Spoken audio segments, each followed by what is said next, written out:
Good afternoon and salam ibu bitiriku.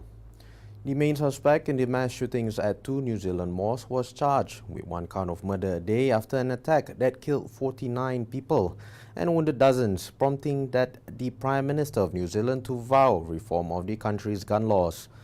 Bretton Harrison Tarrant, a 28-year-old Australian citizen, appeared in Christchurch District Court on Saturday and was remanded without a plea until his next scheduled appearance in South Island City's High Court on April 5th. Handcuffed and wearing a white prison suit, Tarrant did not speak.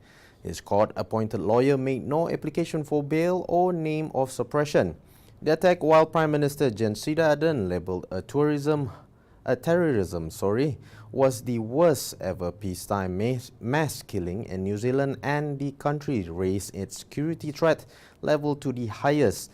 Tarrant has been identified as a suspected white supremacist based on his social media activity. He, under that gun licence, was able to legally acquire the guns that he held. That will give you an indication of why we need to change our gun laws. Can you tell about your conversation with Yes, sorry, Benedict. Would you like to see semi-automatic weapons banned?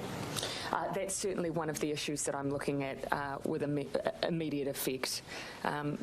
I've asked for advice yesterday on all of these questions. Would you consider a buyback program like in Australia? Again, a bit too early for me to say at this point, but again, as soon as New Zealanders hear that someone was legally able to acquire, as I'm advised, those weapons and carry out this event, that will raise enormous questions with our gun laws, and that is why we will respond swiftly.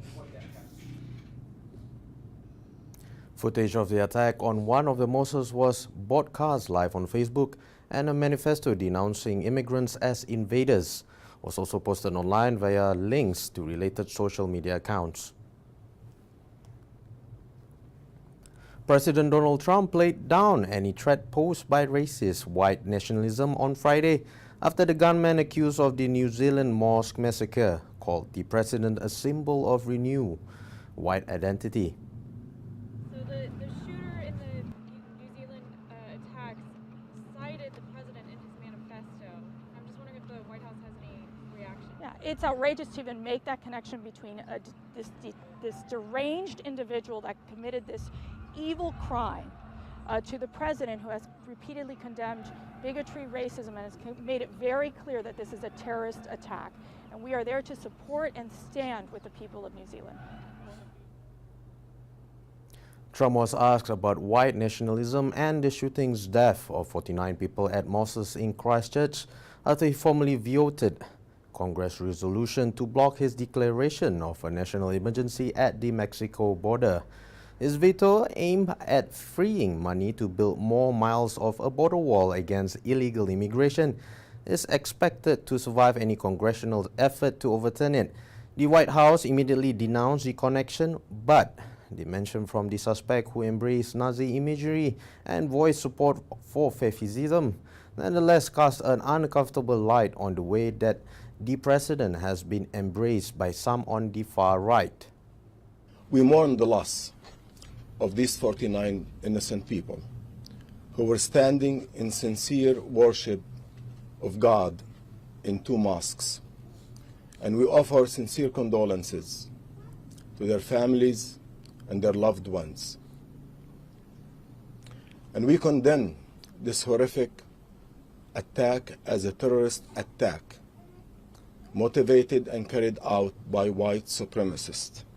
The perpetrator of this terrorist attack has been inspired by hate mongers in the United States and in Europe. The perpetrator of this horrific and terrorist attack today referenced President Trump in his manifesto.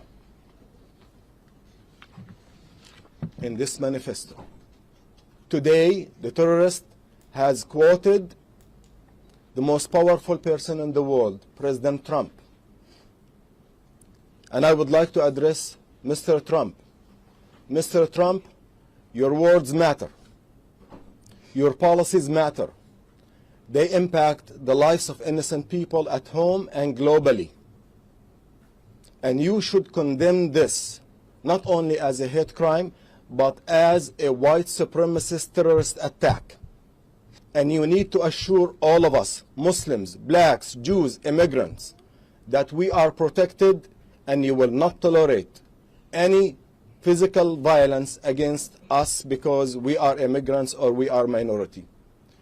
You need to condemn this clearly today, and you do not need to be you do not need to be vague. You have to be very clear on this, and we are looking forward to hearing from you because your policies matter. Some critics have accused U.S. authorities of not dedicating adequate resources to stem a threat of domestic terrorism. However, resources reported last week that internal FBI data showed more domestic terrorist suspects were arrested last year than those likely inspired by international terror groups. Well, that's all the updates for now. I'm Kamaruddin Bujang. Salam Ibu Betiriku.